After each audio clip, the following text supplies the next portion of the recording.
Good afternoon. My name is Justine Andrew. I am a clinical nurse specialist for the Urology Institute in Auckland, New Zealand. Today we have on the program Dr. Leo Sheck, who is here to interview me about our new Biopsychosocial clinic for rehabilitation of men following prostate cancer treatment. Thank you for coming along, Dr. Sheck. It's really great to have you here today. Thanks for having me, Justine. It's nice to be here. It sounds like what you're doing is quite interesting. So tell me a bit more about this clinic that you're running. How is it different from the standard model? Fantastic. Yeah. So previously we saw patients for erectile dysfunction following their radical prostatectomy surgery, which is one of the common operations that our 7 urologists do here at the clinic. As you know, the radical prostatectomy operation leaves 45 to 75% of patients with long-term sexual dysfunction. Approximately 60% of patients report significant emotional distress related to their sexual dysfunction, which may progress to maladaptive behaviours within their relationships. Despite the high levels of effectiveness in our erectile dysfunction clinic, we found that after a year, up to 75% of patients abandoned the erectile aids that they had been using within a year. So it became apparent that this gap between the effectiveness of ongoing use and their interrelationships, which includes the psychosocial, behavioural and interpersonal factors, that we needed to address more than just getting an erection.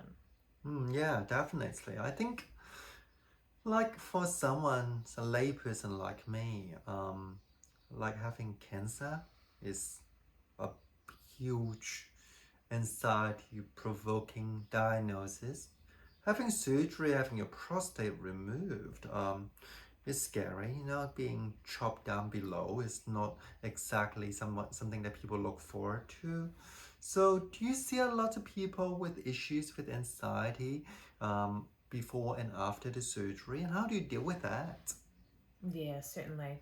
So the biopsychosocial model that we have implemented at the Urology Institute aims to address issues like anxiety and through having a conversation with patients about what their current knowledge is, what their previous experience is, to address the psychosocial side of their well-being helps to unpack where that patient's thinking and relational is to their cancer diagnosis and the prospect of having treatment for this.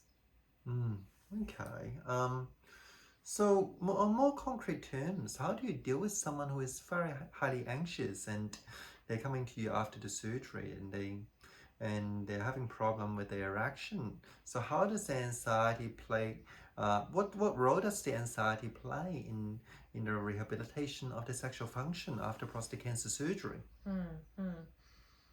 So when someone's in a state of anxiety, they're operating largely from the sympathetic nervous system, which is the fight flight. The heart rate's increased, the breathing's rapid, and it's this stressful state of well-being that can make the whole experience a lot more intense. So pain will be felt more severely, and often because of being in the heightened state, information won't be readily received.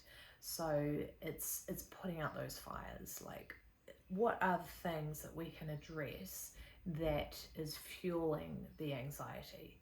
And I can think of an example whereby a particular patient had a uncle who passed away from metastatic prostate cancer. This uncle never had any surgery to remove the cancer, rather it was too far advanced at the stage of diagnosis. However, the patient observed a very traumatic, painful death of his uncle, and so he was expecting that he would potentially face the same fate.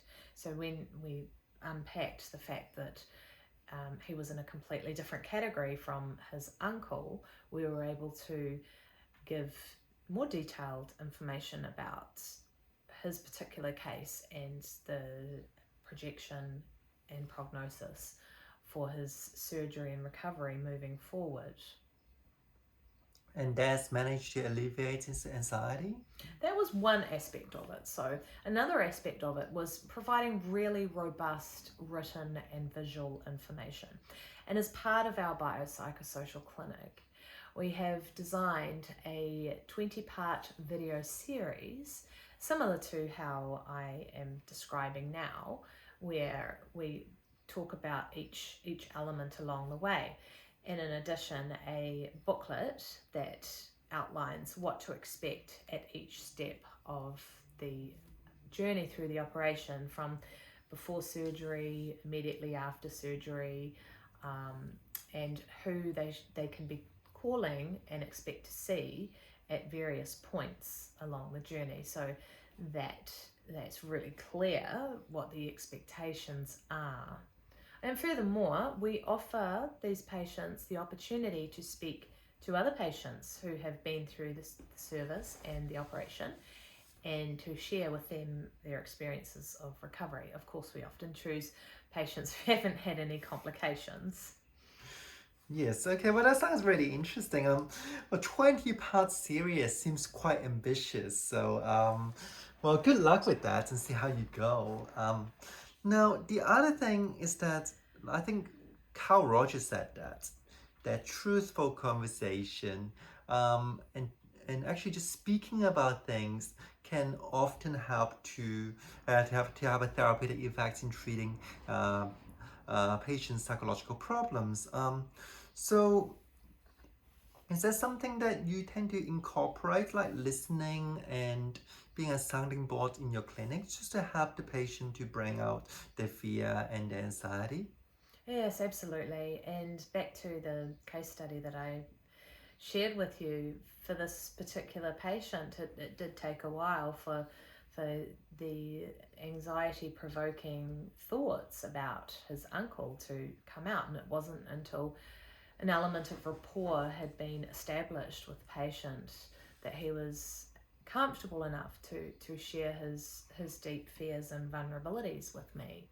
So it is essential that we display empathy and non-verbal communication, listening, allowing the patient enough space and time to come forth with their concerns. Yeah, well, I'm interested in how much time actually it takes to run a clinic successfully like that.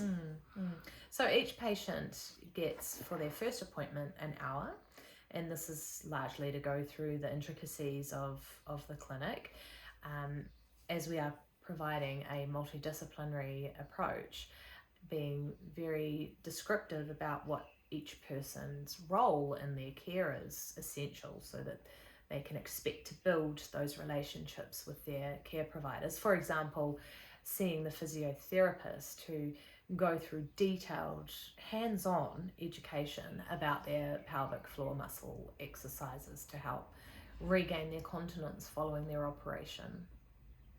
Okay, well, you also mentioned the social side of things. Once, of course, obviously, the partner plays a very important role in helping men who has had prostate cancer surgery to recover. Um, how do you incorporate the partner in your clinic? Good question. It is, as we've found with the biopsychosocial approach, that it is really to the patient's advantage to have their significant other join them in the clinic. And we also do a screen of the partner to see if they have any outstanding sexual issues, because we don't want to set people up to fail. And if there are underlying issues there, then we're very fortunate to have resources at our convenience to help address these. So incorporating the partner in the process really does help support the patient and give a more holistic approach to their recovery. So do you see them on their own, or do you see them together with the partner? And And what if some partners are not so keen to be involved? How do you address that? Well, oftentimes the partners will attend the appointments with patients. We always provide telephone contact details, email, so that if the patient wants to have a private conversation about any aspects of their treatment plan, concerns they may have, they can get in touch, because oftentimes there are some issues there that need a bit further time to address.